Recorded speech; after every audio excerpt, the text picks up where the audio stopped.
네, 여러분 안녕하세요. 조금 전에 국민의힘이 이 김건희 특검법과 윤석열 대통령에 대한 탄핵 소추안 두 가지 모두 반대하기로 당론을 정했습니다.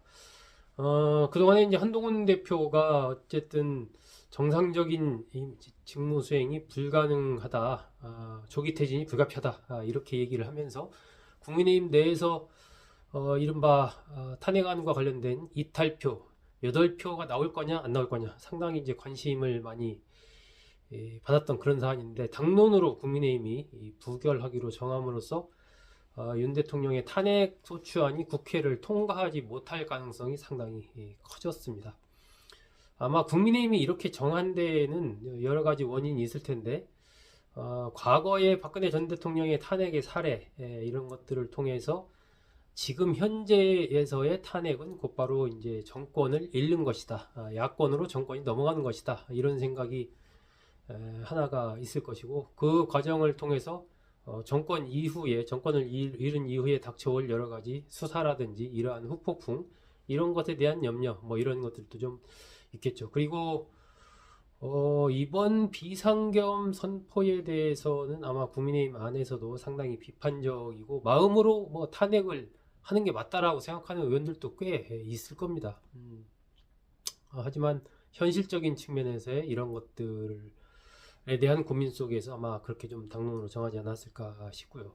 하지만 민주당은 이런 것을 현실로만 받아들이지는 않을 겁니다. 곧 윤 대통령에 대한 탄핵을 넘어서 국민의힘과 윤 대통령을 하나로 몰아가면서 결국은 이제 내란의 동조 세력이다라고 계속해서 이제 압박을 할 것이고, 탄핵안을 계속해서 또 발의를 하겠죠. 그러면서 이제 국힘 내부의 분열을 노릴 것입니다. 근데 여러 가지 측면에서 국힘 내의 현재 상황을 봤을 때 그 8표의 이탈표가 나오기는 참 쉽지는 않아 보입니다. 앞으로도요. 거기에서의 관건은 결국 이제 여론이 될 것이고요.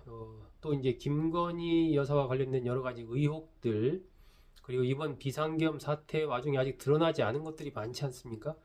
포고령을 누가 작성을 했는지부터 시작해서 실제로 의원들의 체포 계획이 구체적으로 있었는지, 기타 등등 이런 것들이 이제 앞으로 어떻게 수사 과정에서 또는 국정조사 과정 등에서 나오느냐에 따라서 탄핵안이 다시 불붙을 가능성도 여전히 있는 것이죠. 여권으로서는 아마 지금 시점에서 일단 이번에 탄핵안을 부결을 시키고 나서 그 이후에 오늘 대통령이 담화에서 밝힌 대로 자신의 임기를 포함한 정부 안정 방안, 이것을 구체적인 로드맵을 좀 빨리 내놓으려고 할 것입니다. 그 과정에서 이제 한동훈 대표와 이른바 친윤그룹 사이에 또 이해관계가 갈릴 수가 있습니다. 대통령의 임기 단축을 그럼 언제까지 임기를 단축을 하느냐, 또 그와 관련된 또 야당과의 협상도 있을 것이고, 그래서 이 과정 자체가 그렇게 매끄럽게 진행되기는 또 쉽지 않아 보입니다. 이제 그 사이에 여러 가지 변수들, 아까 말씀드린 그러한 의혹이라든지 비상계엄 관련된 전말이 이런 것들이 이제 터져 나오면서 여론의 흐름이 어떻게 가느냐에 따라서 상당히 또 다른 국면이 펼쳐질 수도 있다. 그렇기 때문에 일단 오늘 당론을 통해서 부결을 한다고 해도 이것은 끝이 아니라 그냥 하나의 지금 시작에 불과하다라고 생각을 하고요. 그 이후에 여권으로서는 얼마나 국민이 좀 어느 정도 마음으로 받아들일 만한 그러한 이 임기 단축, 그리고 전국 안정의 로드맵,